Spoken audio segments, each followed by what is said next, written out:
Muy bien. Bueno, pues aprovechando que durante algún tiempo no le vamos a ver a Flore por aquí, espero volver a verte, ¿eh? Espero volver a verte otra vez por aquí, ¿no?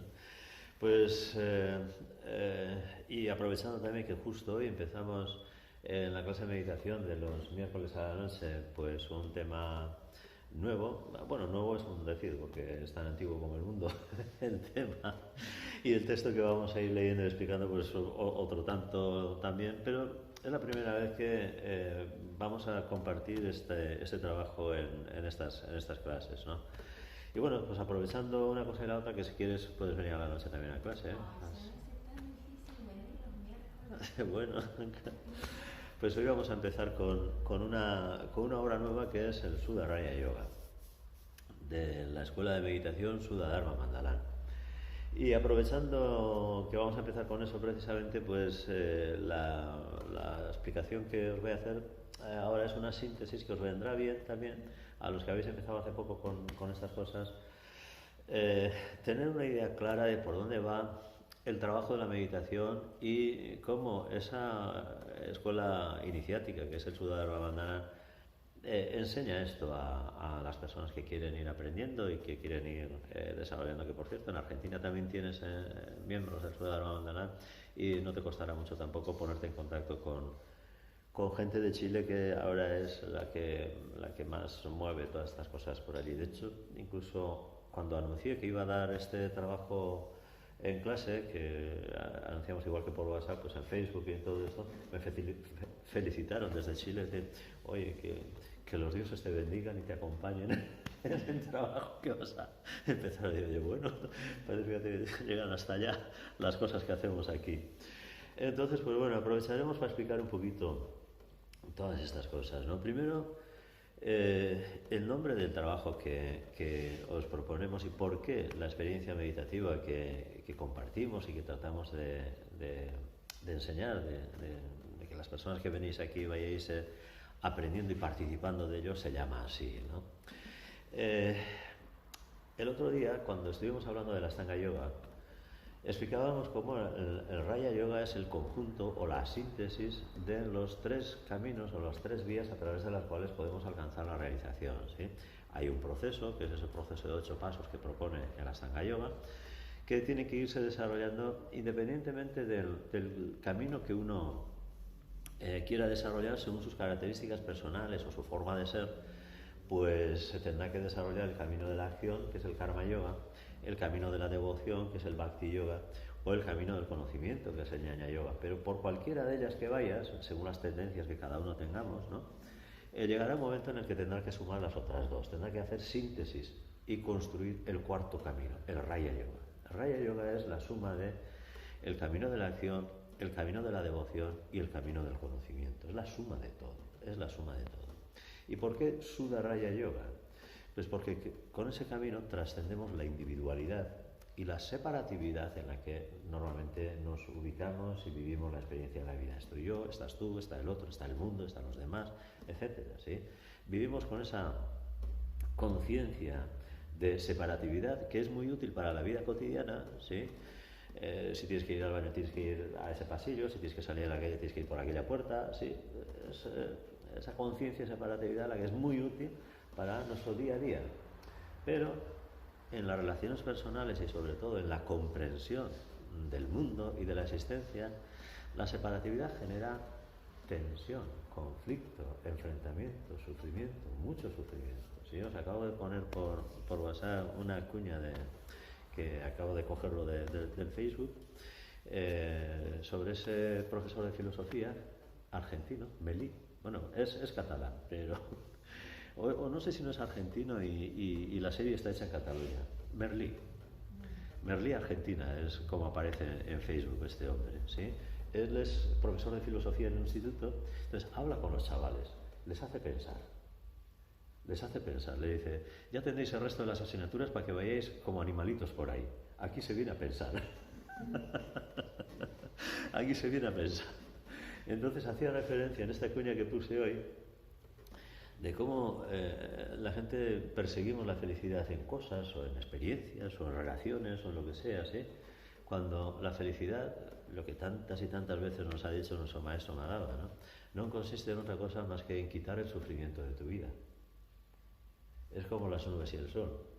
A veces cuando está el día muy nublado dices, hoy no ha salido el sol, no está todo nublado. El sol ha salido igual que todos los días, pero ¿qué es lo que ocurre? Que hay algo que interfiere entre el sol y tú, ¿verdad? Que son las nubes.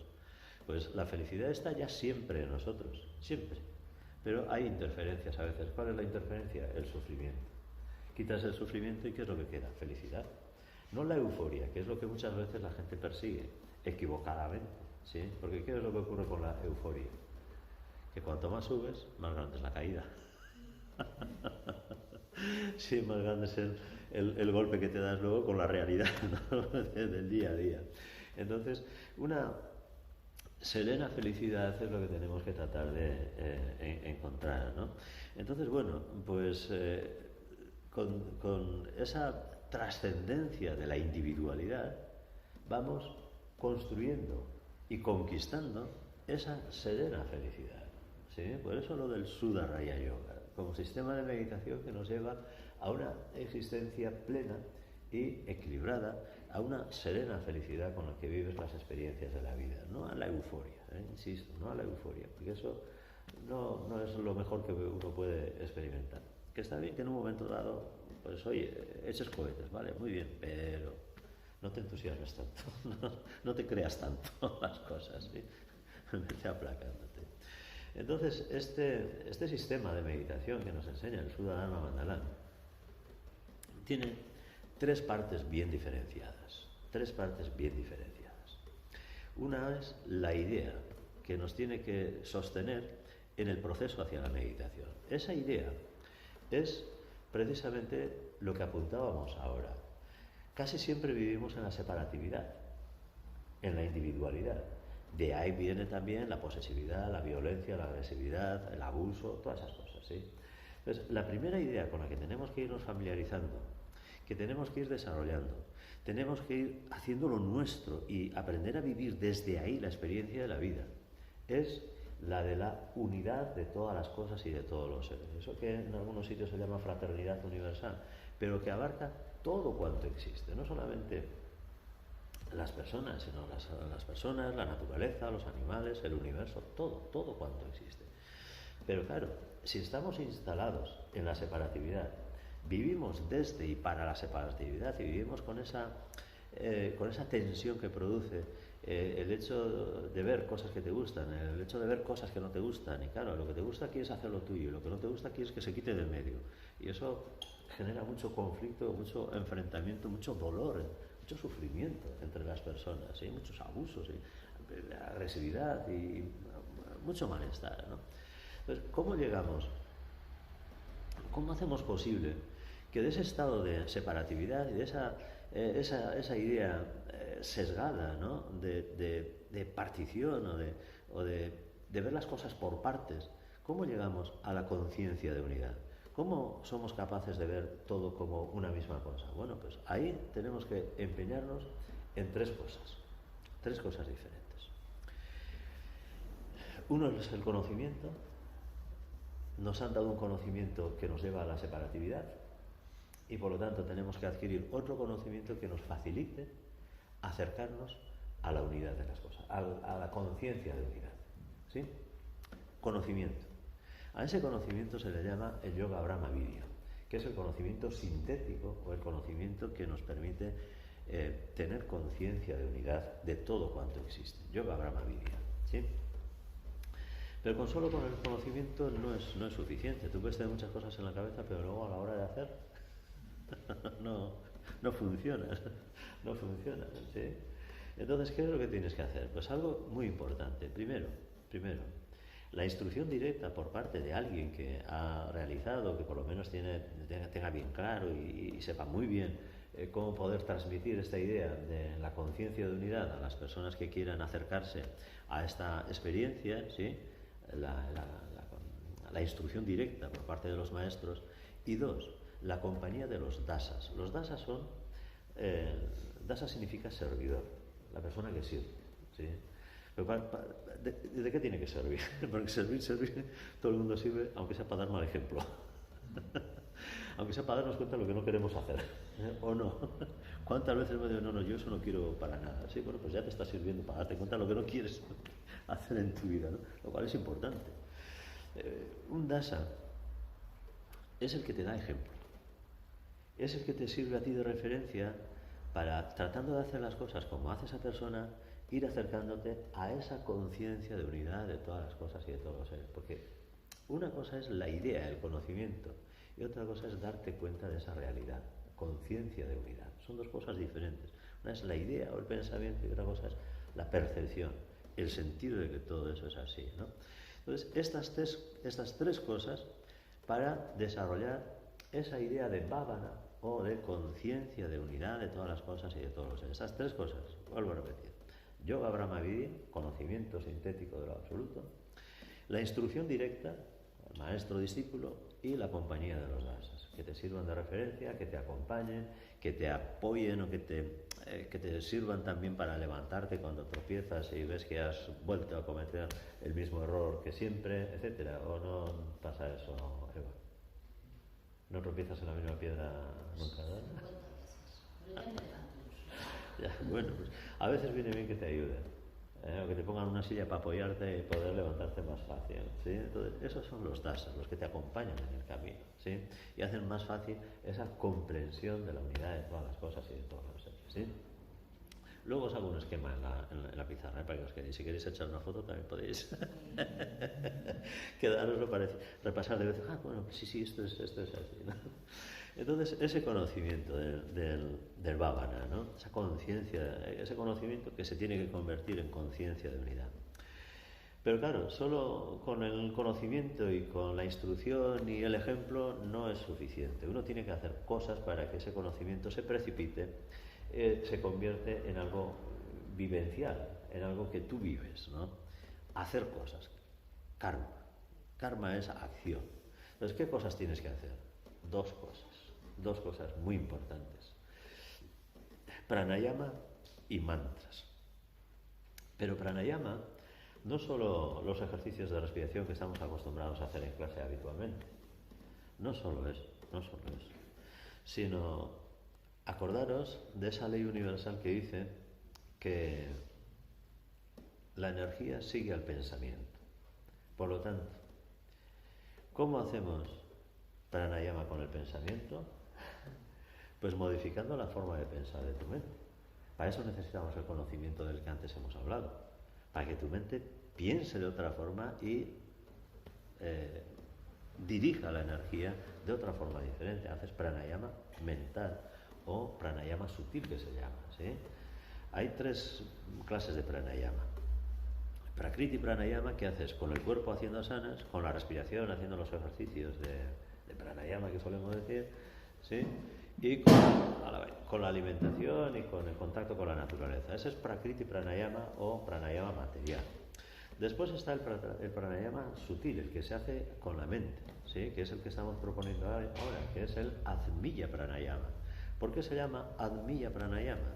Se llama Atmiya porque el Atman, la conciencia, es lo que vigila que tu mente esté o no esté en lo que tiene que estar, ¿sí? Es muy importante esto, porque ahí ya estamos despertando ese otro aspecto que es el protagonista del yoga y que es lo que nos va a llevar a la experiencia de la meditación. La mente no nos va a llevar a la meditación.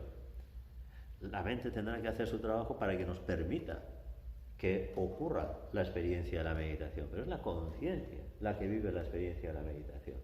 Entonces, la conciencia hay que ir despertando, activando y poniéndola ahí, empezando por vigilar lo que hace la mente y hacer que la mente esté donde tiene que estar y no haciendo cualquier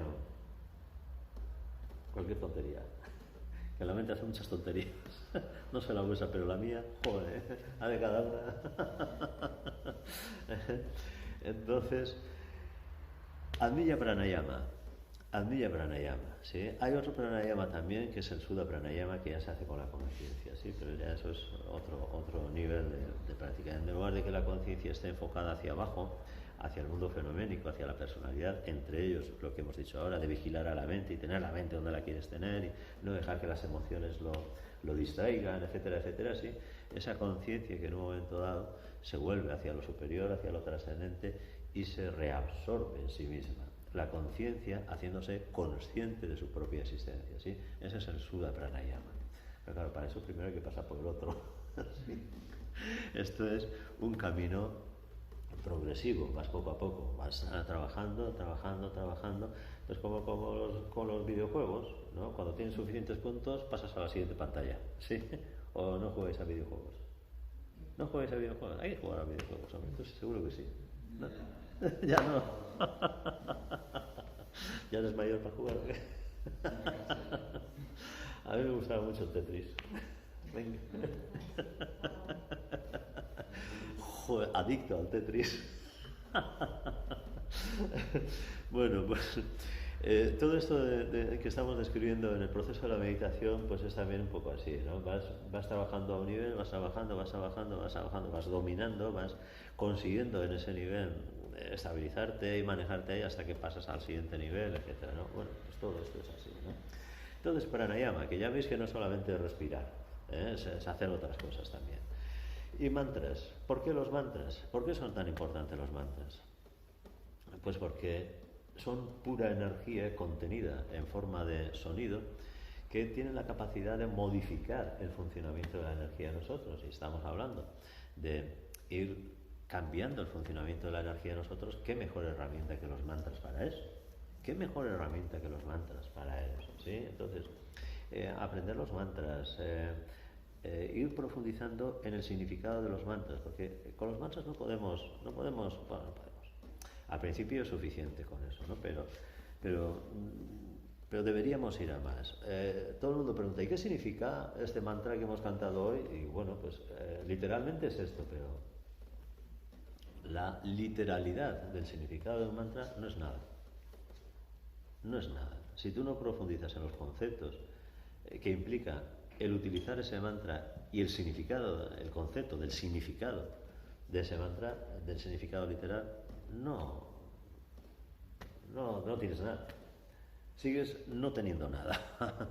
Aunque ya sabes la traducción, pero sigues no teniendo nada, ¿no? Entonces, profundizar en el significado implica que vayas teniendo ese mantra ahí de forma reflexiva, repetitiva en tu mente y vayas viendo qué es lo que ocurre en ti cuando la energía de ese mantra va actuando en ti. ¿Qué es lo que ocurre en tu cuerpo, en tu mente, en el sistema nervioso, en tu emotividad, en tu conciencia, en todo? ¿Sí? ¿Qué es lo que ocurre con ese mantra? Yo estoy en el mantra, ¿no? Estoy en el mantra. Para eso se hace japa. Japa es, utilizando el collar ese que utilizan los yogis, ¿sí? Pues repetir el mantra 108 veces o múltiplos de 108 veces, ¿sí? Que es cuando el mantra adquiere su máximo potencial, ¿sí? Es como las fórmulas magistrales de los medicamentos, ¿no? Porque el médico te dice, tómate esto 4 veces, o te dice, tómate 9 veces. ¿Por qué tiene que ser 9 y no 8 o 10? Porque 9 es cuando tiene más potencia, más influencia, más poder esa medicina en ti, ¿no? Ese medicamento en ti, ¿sí? Pues esto es igual. Entonces, con los mantras tenemos que ir convirtiéndolos en una herramienta de trabajo, ¿sí? Y trabajar con el mantra, trabajar, ¿sí? Yo soy muy mantrista, me gusta mucho los mantras, me gusta jugar con los mantras además. Tengo tradición musical de familia. Mi abuelo era cantautor de allí, de Euskadi, hacía versos y vendía versos, a la gente le encargaba versos, oye, dame unos versos de no sé qué, y él escribía. Para que veáis que ya me viene la tradición a mí de tiempo atrás. Entonces, él fue muchas cosas y entre esas muchísimas cosas que hizo fue peluquero. Entonces la gente le iba a la peluquería a pedirle que le escribiera versos sobre lo que sea, ¿no? Y él pues escribía y vendía los versos, los papeles de los versos vendía, ¿sí? Un hermano mío se dedicó después a recopilar e hizo un libro con aquellos. Sí, hizo un libro. Porque veis que lo de escribir y esas cosas nos viene de tradición familiar. Ya viene algo ahí de hace tiempo. Bueno, pues con los mantras, trabajar, convertir los mantras no en un entretenimiento o no en algo que hoy te hace sentirte bien y te relaja y te sientes más a gusto y más alegre cuando cantas mantras, etcétera. No, trabajar, profundizar en el sentido de los mantras, ¿no? Bien, pues esa es la acción, Esa es la acción. Pranayama y mantras, trabajar con estas cosas para que se vaya dando poco a poco ese proceso en el que el conocimiento y el ejemplo y la instrucción que recibimos de los maestros se vaya precipitando en nosotros y se vaya convirtiendo en nuestra vida, en algo que vives, no algo que tienes en tu mente, sino algo que para ti es lo real, ¿no? Es la verdad, es la vida, ¿no? Eso. Y después viene la propia experiencia meditativa, dhyana, ¿sí? Así que tenemos yoga, bhavana, karma y dhyana como las tres partes del proceso de la meditación. Bhavana con esos tres aspectos que hemos dicho, yoga, brahma, vidya, los dasas y la instrucción directa del maestro, karma o la acción, dos cosas, pranayama y mantras, y la propia experiencia meditativa, que también es progresiva. Es progresiva. Como la meditación trascendental es la más importante, ¿ya me pongo a hacer meditación trascendental? No. Es como pretender ir a la universidad y como en quinto de medicina es cuando te dan el título de médico, pues me matriculo de quinto de medicina y ya está. ¿No? No funciona así, ¿no? No creo que eso valga, ¿no? Bueno, pues aquí tampoco vale irte un fin de semana a hacer un curso de meditación trascendental y ya está, ya tienes la meditación trascendental hecha. Pues va a ser que no. No es así. Te habrán quitado $500, que es lo que suele costar en Estados Unidos un fin de semana con estas cosas, o 1000 y pico, sí, según con quién vayas. Pero te saldrás igual que antes, o un poco menos. Entonces, esto de la meditación también tenemos que irlo desarrollando poco a poco, ¿no? Muy poco a poco y con mucha práctica. Práctica me refiero en este caso a sentarte a meditar, sentarte a meditar, sentarte a meditar, sentarte a meditar. A grandes rasgos, sin complicarnos más las cosas, luego en el libro que vamos a ir leyendo a partir de hoy ya iremos viendo más pormenorizadamente todo esto. A grandes rasgos hay tres niveles o tres grandes peldaños en el proceso de la meditación. El primero de ellos no se puede considerar todavía una verdadera meditación, pero sí es la antesala de la meditación, de la experiencia meditativa, ¿sí? Y es una preparación, sobre todo a nivel mental, de concentración, para que nos podamos ir acercando a la experiencia meditativa. Si no hay concentración, no hay meditación. Mientras la mente ande bailando, mientras la mente siga estando dispersa, no hay meditación posible, ¿sí? Entonces, como dicen los budistas, hay que aprender a traer la mente a casa. Hay que recoger la mente, ¿sí? Y eso no es fácil, menos en esta sociedad, que estamos en la sociedad y en los tiempos de la distracción, de la dispersión, de que todo nos llama la atención y todo nos lleva de aquí para allá como si fuera, pues no sé, una veleta, ¿no? Que ahora sopla por aquí, ahora sopla por allá, ahora sopla por otro lado, ¿sí? No hay línea a seguir. Entonces, eso es lo primero que tenemos que romper, esa distracción y esa dispersión. ¿Cómo? Dándole a la mente unidireccionalidad. ¿Qué significa eso? Que la mente piense en una cosa, en una cosa, en una cosa, en una cosa. No es el pensamiento uniforme que ahora la sociedad de consumo nos está pretendiendo contagiar, ¿sí? Que eso ya se encarga bastante el sistema de ponernos, ¿no? Todo el mundo pensando igual. La tele, los medios de comunicación, todo está en esa dirección. Unidireccionalidad a la mente significa no dispersión de la mente, no dispersión. Para que os deis cuenta de la importancia que tiene esta unidireccionalidad, esta capacidad de concentración de la mente, no tenemos más que acordarnos del ejemplo que tantas veces utilizamos, que seguramente todos hemos jugado alguna vez, a tratar de quemar un papel con una lupa, ¿sí?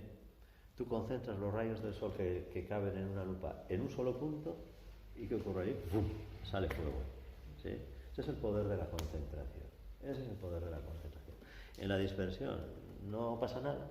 Cuando se concentra, allí surge algo, ¿sí?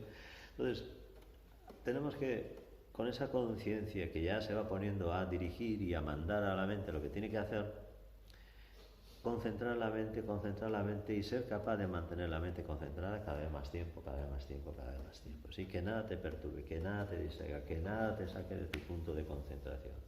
Cuando hacemos las posturas de equilibrio, si estás concentrado te mantienes, si no estás concentrado te caes, ¿sí? La postura de equilibrio está directamente relacionada con la capacidad de concentración, no con que el tobillo o la rodilla esté bien o mal o lo que sea, ¿sí? Sino con la capacidad de concentración. Hay dispersión en tu mente, estás pensando no sé qué porque tienes, pues por ejemplo, lo que estábamos diciendo, una gotera en casa.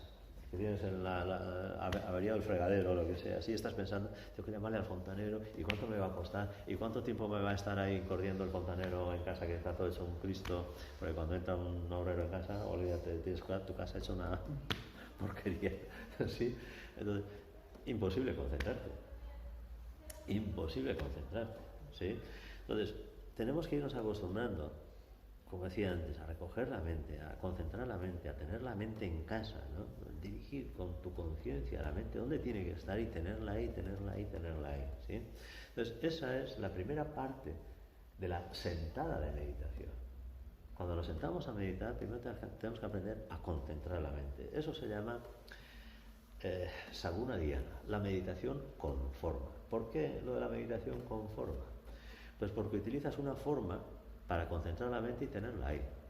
Una forma que puede ser, pues yo qué sé, una luz, una vela, una imagen de lo que sea, ¿sí? Que te sirve para concentrarte. Todas las religiones a lo largo de toda la historia de la humanidad han utilizado esta forma de trabajo, ¿sí? No para que la gente medite, sino para que esté con la mente ahí ocupada y no esté pensando en otras cosas. Pero eso está tan extendido a lo largo del mundo y de la historia de la humanidad que es algo ya muy habitual. Únicamente lo que tenemos que hacer es recuperarlo y esforzarnos, ponernos a ello para que cada vez tengamos mayor capacidad de concentración, mayor capacidad de tener la mente quieta donde tú has propuesto que esté la mente y vigilarla para que no se disperse, no se distraiga, no se escape, ¿sí? Simplemente. Y si se escapa, volverla a traer y volverla a traer y volverla a traer todas las veces que hace falta, ¿sí? Bien, ese es el primer paso en el proceso hacia la meditación, en la experiencia meditativa, ¿sí? El segundo paso ya es la propia meditación, que consiste en, como hemos dicho antes, la conciencia haciéndose consciente de su propia existencia, ¿sí? Con la conciencia casi siempre miramos fuera. Veo un nudo de la madera, veo una esterilla, veo las piernas de Lore, veo la cabeza de Lore, la silla detrás de Lore, Flore, etcétera, ¿sí? Tengo que convertirme en eso que está viendo todo eso, no en lo que veo, sino en lo que me permite ver, en esa conciencia que hace posible que sea consciente de algo. Tengo que identificarme con eso, no con lo que la conciencia me permite ver y hacerme consciente de, sino con esa conciencia que se da cuenta de, ¿sí? En lugar de estar enfocado hacia afuera, enfocas hacia adentro. Es como si una linterna se iluminara la propia linterna. Tú enciendes la linterna en medio de la oscuridad y la luz te permite ver las cosas que hay delante, pero tú no ves la linterna, porque sigue estando oscura la linterna. Pues sería la luz de la linterna iluminando la propia linterna, ¿sí? Esa es la experiencia primera y verdadera de la meditación, ¿sí? La meditación en el alma, en el ser, en esa pura conciencia que somos cada uno de nosotros en lo profundo de nuestro ser, ¿no? Ahí. De esa segunda parte o segundo nivel de la experiencia meditativa tenemos que pasar con el tiempo, con la práctica, con la experiencia, al tercer nivel, al Suddha Dhyana o meditación trascendental. La primera era Saguna Dhyana, meditación con forma, meditación concreta, utilizando formas para concentrar la mente.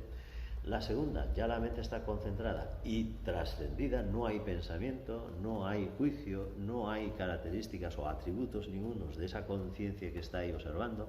Por eso se llama Nirguna Dhyana o la meditación abstracta, la meditación sin forma, ¿sí? Y la tercera es la meditación trascendente. ¿Por qué trascendente? Porque esa conciencia individual se diluye, se funde en la conciencia universal. Todo es uno, todo es Brahman, todo es Dios. Ahí estás en la conciencia de unidad de todas las cosas y de todos los seres. Primero tenías la idea, has trabajado con el pensamiento, con el ejemplo, con la instrucción, haciendo cosas, karma, la práctica de ejercicios, etcétera, sobre todo con la mente. Y finalmente hay una conciencia de unidad de todas las cosas y de todos los seres, ¿sí? El ejemplo ilustrativo que utilizamos tantas veces para explicar esto, ¿sí? Aquí al lado tenemos el río Lagares. ¿Sabes que está el río Lagares aquí? Aquí un poquito más abajo, ¿sí? Bueno, pues el río Lagares sale al mar en la ría de Vigo, en la playa de Samil, que está un poquito más abajo todavía, ¿sí? ¿Qué ocurre con el río Lagares cuando entra al mar? Cuando llega a Samil. ¿Desaparece el río? Sigue estando ahí, toda el agua del río sigue estando ahí. ¿Dónde está? En todo. En todo. ¿Sí? ¿Alguna vez ha existido río Lagares? No. Porque es el mismo agua que está en el mar que está pasando por ahí, pero es el mismo. Eres tú, con tu mente, que como pasa al lado de tu casa le llamas Lagares y ya está. Es la misma agua que hay en la mar. Esa es la idea de cómo la conciencia individual se funde en la conciencia universal y que en realidad todas las conciencias somos la misma conciencia, ¿sí? Por eso lo de la fraternidad universal, por eso esa conciencia de unidad de todas las cosas y de todos los seres, ¿sí? Pero claro, hasta llegar ahí tienes que hacer un largo recorrido, ¿sí? El Lagares no es muy largo, que nace aquí abajo, ahí en las faldas de la Madroa, ¿no? Pero bueno, pues el ejemplo sigue valiendo exactamente igual, ¿no? ¿Sí? Exactamente igual. El Amazonas, que es uno de los ríos más largos del mundo, ¿no? Pues al final también el Amazonas se convierte en mar. Y de hecho, en Brasil, cuando sale al mar, casi no se distingue muy bien qué parte del río es río y qué parte es mar, ¿no? Hay una zona allí que no se sabe muy bien cómo es, ¿no? Que es anchísimo el río, ¿no? No sé si en Buenos Aires tenéis también algo así, el río de la Plata o alguna cosa así. Claro, el de la plata. Sí, sí, bueno, pues pasa exactamente igual. En todas partes es igual. Entonces, estos ejemplos nos tienen que servir para que nos demos cuenta qué es lo que tiene que ir ocurriendo en esa conciencia, ¿sí? De esa conciencia separativa con la que nos movemos habitualmente, ¿no? Tú te ocupas de tu familia, yo me ocupo de la mía, ella se ocupa de la suya, etcétera, ¿sí? Podemos ponernos de acuerdo para hacer una merienda juntos o lo que sea, ¿sí? Pero yo me seguiré ocupando de mi familia y Eva pues de la suya, etcétera, ¿sí? Está bien, pero muchas veces esa separatividad nos lleva a situaciones que no son muy agradables, ¿sí? Como un sobrino de Eva se ha metido con mi hijo, pues yo le voy a escarmentar, ¿sí? Y así sucesivamente, ¿sí? Cuántas luchas, cuántas guerras, cuánto enfrentamiento y cuánto dolor ha llevado la separatividad. Vamos desde la noche de los tiempos con eso, ¿sí? Entonces, igual ese concepto de unidad de todas las cosas y de todos los seres, ¿no? Esa fraternidad universal, que no es algo que se pueda implantar, no es algo que alguien te pone la mano encima y ya estás iluminado. No es así, no es así. Tienes que cultivarlo, tienes que construirlo, tienes que hacer que eso ocurra en ti, con tu esfuerzo, tu dedicación, tu trabajo, haciendo tu proceso, haciendo tu proceso. Entonces a lo mejor hasta podríamos llevarnos bien, ¿sí? Hasta podríamos llevarnos bien. Qué buena falta hace, no sé qué pensaréis, pero buena falta hace, ¿no? Entonces, bueno, pues eso es así, a grandes rasgos, el proceso de la meditación, para que os queden las palabras y los conceptos así más claritos. A ver, voy a poner una pizarra, a ver si saco también con la videocámara la pizarra entera. Sí, porque aquí se ve bien. Entonces, hemos dicho que este sistema de meditación se llama Sudaraya Yoga, ¿verdad?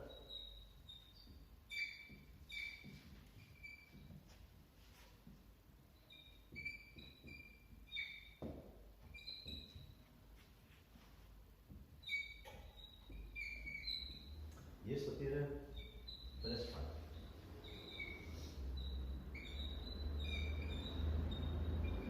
Bhavana,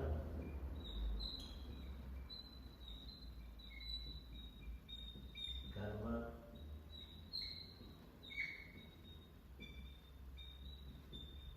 y dhyana. Esto pregunta de examen, ¿eh? Pues ir aprendiendo. Ya te explicaré mejor en ese curso, pero bueno. ¿En el curso de profes que hiciste tú te explicaron estas cosas? Sí. Sí, bueno, muy bien. Bhavana, hemos dicho que tiene tres partes, ¿sí? El yoga Brahma Vidyana, bueno, es así.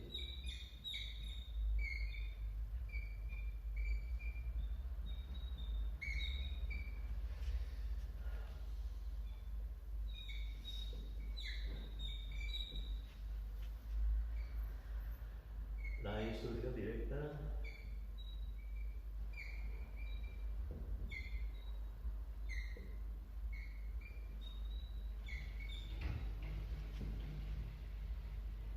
maestro,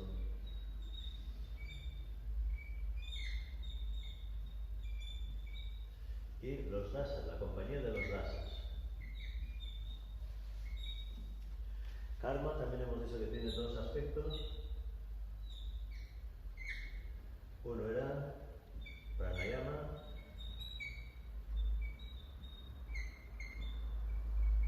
y otro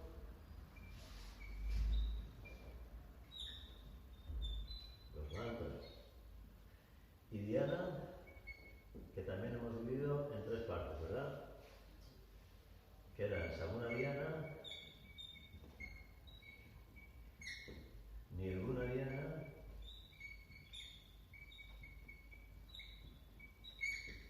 y Sudha dhyana. ¿Sí? Bhavana, conciencia de la unidad de todas las cosas y de todos los seres. Karma, las acciones que tenemos que llevar a cabo para realizar esa conciencia de la unidad. Y dhyana, el proceso de la meditación a través del cual se da esa realización de la conciencia unitiva, de la conciencia de unidad de todas las cosas y de todos los seres. ¿Sí? Bueno, pues ahí tenéis el esquema, tatuároslo.